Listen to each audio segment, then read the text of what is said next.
how to fix YouTube videos opening in browser instead of app. First, we're going to do the long press trick. So you're going to find a YouTube link in iMessages or from your notes. And instead of just tapping it, we are going to press and hold this link right here. And then you can see this menu that will appear.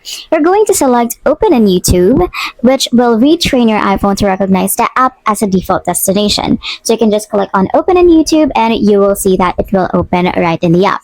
Now the next thing we can do is the Safari banner fix. So if you're already stuck on a YouTube page in Safari, you're going to look at the very top of the screen and you will usually see a small banner with a YouTube logo and the blue open button. You're going to tap this open button, and tapping it will tell the iOS app is installed and ready to take over the viewing experience immediately. Now, if both of these doesn't work, you are going to head over and do the upload reset.